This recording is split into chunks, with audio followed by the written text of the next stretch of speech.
Hi guys, Anurag this side. क्या हाल है? तो आज मैं पूरा डिटेल डिस्क्रिप्शन के साथ एक नए इंस्टीट्यूट के बारे में पूरा डिटेल डिस्क्रिप्शन करूंगा। उसका क्या क्या फी स्ट्रक्चर है, कैसे क्या कट ऑफ है, ठीक है, कौन कौन से ब्रांचेस प्रोवाइड होते हैं, ठीक है, उसका कैंपस साइज क्या है, पूरी तरह से एक्रेडिटेड क्या क्या उसका एक्रेडिटेशन स्टेटस है। तो इसका पूरा डिटेल डिस्क्रिप्शन करूंगा, ठीक है, पूरा ओवरव्यू करूंगा, प्लेसमेंट स्टैटिस्टिक्स भी डिस्कस करूंगा, ठीक है। तो चलो स्टार्ट करता हूँ। देखो, आज मैं डिस्कस करने वाला हूँ ट्रिपल आईटी नागपुर के बारे में, ठीक है। न्यूली स्टैब्लिश्ड ट्रिपल आईटीज में है, ठीक है।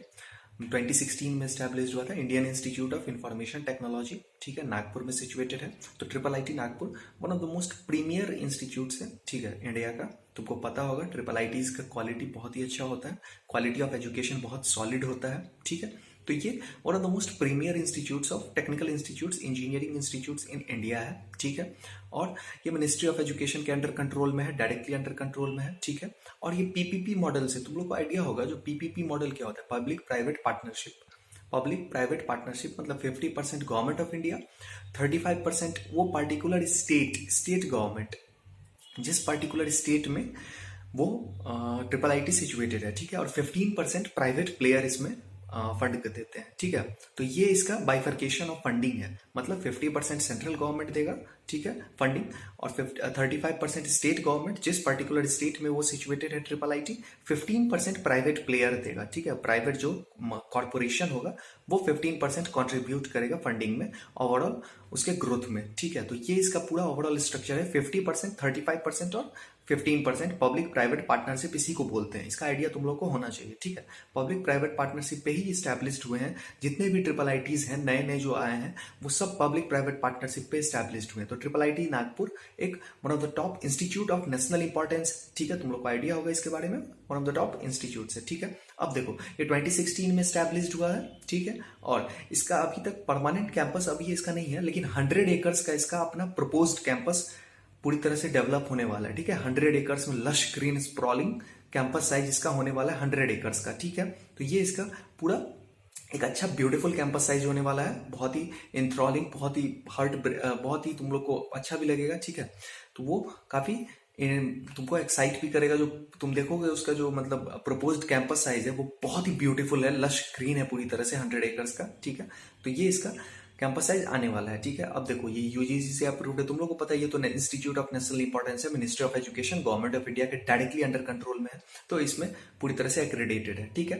अब देखो, इसमें ब्रांचेस कौन कौन से हैं, इसमें तुमको देखो, तुम लोग को आइडिया होगा, Indian institute of information technology, जितने भी ट्रिपल आईटीज हैं उनमें ब्रांचेस बहुत सारे नहीं होते हैं, वही ब्रांचेज होते हैं जो आईटी इंडस्ट्री रिलेटेड ब्रांचेज होते हैं, सॉफ्टवेयर इंजीनियरिंग रिलेटेड ब्रांचेज ही एप्लीकेबल होते हैं यहाँ पे ट्रिपल आईटीज में, तुम लोग को आइडिया होगा इस बारे में। तो यहाँ पे दो ब्रांचेज हैं, computer science engineering, electronics and communication engineering, ठीक है। सिर्फ दो ब्रांचेज है, कंप्यूटर साइंस और इलेक्ट्रॉनिक्स कम्युनिकेशन, तो सिर्फ दो ब्रांचेज हैं यहाँ पे, ठीक है।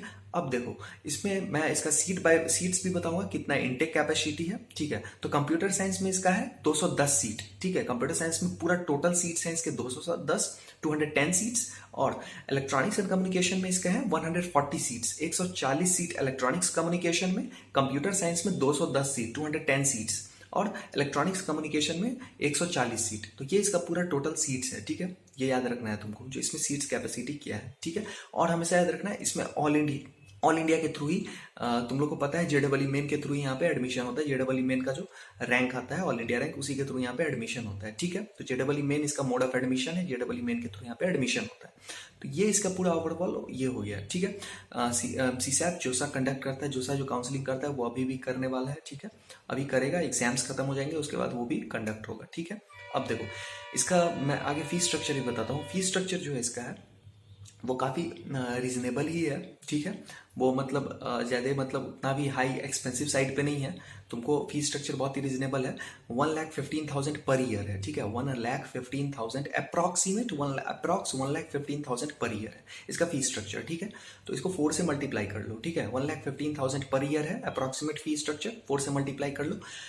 इसका हॉस्टल और एकोमोडेशन, मतलब क्या कहते हैं, हॉस्टल और मेस भी तुमको एक्स्ट्रा पेमेंट करना होगा, उसका अलग से चार्ज लगेगा, उसका वेरियस है, ठीक है। तो वो इसमें इंक्लूड नहीं है, इसका मैंने एकेडमिक फी, ट्यूशन फी बताया तुम्हें, 1,15,000 पर ईयर है, तो 4 से मल्टीप्लाई कर लो, इसको 4 से मल्टीप्लाई कर लो, ठीक है। तो ये इसका पूरा टोटल फी स्ट्रक्चर हो जाएगा। रीजनेबल है, अफोर्डेबल है, बहुत ज़्यादा एक्सपेंसिव साइड में नहीं है, और आगे ये सही होगा। देखो इसका मैं कट ऑफ बता रहा हूँ तुम लोगों को, कट ऑफ क्लोजिंग रैंक बता रहा हूँ तुम। देखो इसका जो क्लोजिंग रैंक है, ठीक है, इसका जो क्लोजिंग रैंक है कंप्यूटर साइंस ब्रांच में, देखो तुम लोग को आइडिया होगा यहाँ पे क्या हुआ है, जो साहब ने क्या किया है, एक जेंडर न्यूट्रल सीट है, जेंडर न्यूट्रल के थ्रू मैडम यहाँ पे तुमको सीट मिलेगा। एक तुमको फीमेल ओनली है जिसपे सिर्फ फीमेल्स ही compete करेंगी। तो ये दोनों का मैं क्लोजिंग रैंक बता रहा हूँ। पहले मैं कंप्यूटर साइंस का जेंडर न्यूट्रल का बता रहा हूँ, उसका क्लोजिंग रैंक है तुमको 2020 JEE मेन का बता रहा हूँ 30,776, 30,776। और ईसी ब्रांच का है तुमको 47,279, 47,279। रिपीट कर रहा हूँ, क्लोजिंग रैंक कंप्यूटर साइंस का जेंडर न्यूट्रल में 30,776, ईसी ब्रांच में 47,279, ठीक है। Gender neutral closing rank computer science और ईसी ब्रांच का जेडब्ल्यू मेन 2020 के थ्रू, ठीक है। अब देखो फीमेल ओनली सीरीज जिसपे सिर्फ फीमेल्स कंपीट करेंगी, ठीक है। तो फीमेल ओनली पे गर्ल्स, सिर्फ गर्ल्स के लिए एप्लीकेबल है।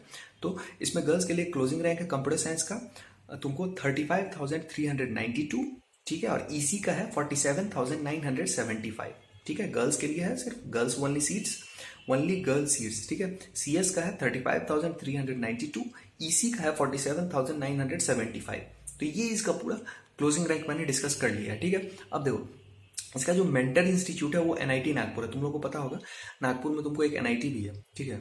बहुत ही old, one of the oldest engineering institute है, इंस्टीट्यूट ऑफ नेशनल इंपॉर्टेंट है, एनआईटी नागपुर भी है, ठीक है। नेशनल इंस्टीट्यूट ऑफ टेक्नोलॉजी, तुम लोग का आइडिया होगा इस बारे में। तो वो इसका मेंटर इंस्टीट्यूट है, ट्रिपल आईटी नागपुर का मेंटर इंस्टीट्यूट एनआईटी नागपुर है, ठीक है। अब देखो इसका मैं प्लेसमेंट स्टैटिस्टिक्स बताता हूँ, कौन कौन सी टॉप नॉच मल्टीनेशनल कॉर्पोरेशन यहाँ पे विजिट करती हैं, ठीक है, प्लेसमेंट अपॉर्चुनिटीज प्रोवाइड करने के लिए। वो देखो अमेजन हुआ, कैपजेमिनी हुआ, गोल्डमैन सैक्स हुआ, ठीक है, हाइपरवेज हुआ, जियो हुआ, जस्ट पे हुआ, एल&टी इन्फोटेक हुआ, लोवेज हुआ, नगारो हुआ, नेशनल इंस्ट्रूमेंट्स हुआ। टॉप नॉच कंपनीज विजिट करती हैं यहाँ पे, याद रखना इस चीज को। उसके बाद टीसीएस डिजिटल निंजा दोनों प्रोफाइल के लिए, रिसर्च एंड इनोवेशन R&I ये भी प्रोफाइल है, इसके लिए भी जोहो कॉर्पोरेशन हुआ, साइमेंस हुआ, क्लेवर टैप हुआ, सैमसंग हुआ, विले हुआ, परसिस्टेंट हुआ, वर्तुषा हुआ, बिट मैपर हुआ, यूबीसॉफ्ट। ये सारी टॉप नॉच मल्टीनेशनल कॉर्पोरेशंस जो है वो यहाँ पे प्लेसमेंट अपॉर्चुनिटीज प्रोवाइड करती हैं स्टूडेंट्स को, ठीक है। तो इसके लिए तुमको निश्चिंत होना है, यहाँ पे तुमको अपॉर्चुनिटी मिलेगा या नहीं मिलेगा, या नया कॉलेज है, इसके लिए तुमको टेंशन नहीं लेना है। न्यूली स्टैब्लिश्ड है फिर भी इसमें प्लेसमेंट अपॉर्चुनिटीज बहुत ही सॉलिड है, ठीक है। क्योंकि देखो ना, सिंपल सी बात है, यहाँ पे सिर्फ 2 ब्रांचेस है, कंप्यूटर साइंस और ईसी। कंप्यूटर साइंस का 210 सीट, ईसी का 140 सीट, सिर्फ 2 ब्रांचेस हैं। तो तुमको पता है सिर्फ 2 ब्रांचेस और दोनों आईटी रिलेटेड ब्रांचेस हैं, सॉफ्टवेयर इंजीनियरिंग रिलेटेड ब्रांचेस हैं। तो इनका प्लेसमेंट बहुत ही सॉलिड होने ही वाला है, ये कंपलसरी है। यहाँ कोई मैकेनिकल और सिविल और इलेक्ट्रिकल की सीट्स नहीं है, और ये ब्रांचेस भी नहीं है यहाँ पे, मैकेनिकल, सिविल, इलेक्ट्रिकल ये सारे ब्रांचेस नहीं है यहाँ पे। तो यहाँ पे सिर्फ वही टॉप नॉच ब्रांचेस ही हैं, जो टॉप के ब्रांचेस है वही यहाँ पे है, ठीक है। अब देखो यहाँ मैं प्लेसमेंट पैकेज बता देता हूँ तुमको। इसका जो हाईएस्ट एलपीए गया है वो 23 एलपीए है, ठीक है। हाईएस्ट पैकेज इसका 23 एलपीए है, और एवरेज इसका 11 एलपीए है, एवरेज इसका 11 एलपीए है, ठीक है। तो बहुत ही सॉलिड इसका प्लेसमेंट स्टैटिस्टिक्स है, तुमको इसके लिए टेंशन नहीं लेना है। जो यहाँ पे न्यूली स्टैब्लिश्ड है, तो मतलब 2016 में ही स्टैब्लिश्ड हुआ है, ये सब नहीं। ये बहुत ही टॉप नॉच इंस्टीट्यूट है, तुमको ग्रैब कर लेना है अगर अपॉर्चुनिटी मिले तो। ट्रिपल आईटी नागपुर बहुत ही सॉलिड है, ठीक है। कोई भी डाउट, कोई भी क्वेरी, कोई भी प्रॉब्लम है, कमेंट करके बताओ, ठीक है। मैंने कमेंट सेक्शन और डिस्क्रिप्शन दोनों में अपना इंस्टाग्राम और ट्विटर का लिंक डाला हुआ है। कनेक्ट करके डायरेक्ट डीएम करके भी मुझसे अपनी प्रॉब्लम्स को डिस्कस कर सकते हो, ठीक है। कमेंट सेक्शन और डिस्क्रिप्शन में चेकआउट करो इंस्टाग्राम और ट्विटर का लिंक, डीएम करके मेरे साथ कोई भी क्वेरी, डाउट पूछ सकते हो, ठीक है। डिटेल डिस्क्रिप्शन के साथ ऐसी वीडियोस लाते रहूंगा, ठीक है। लाइक कर दो, शेयर कर दो, सब्सक्राइब कर लो। Thanks a lot, keep supporting, thanks for watching, keep supporting, all the best. Detail description के साथ लाऊंगा, ठीक है। All the best.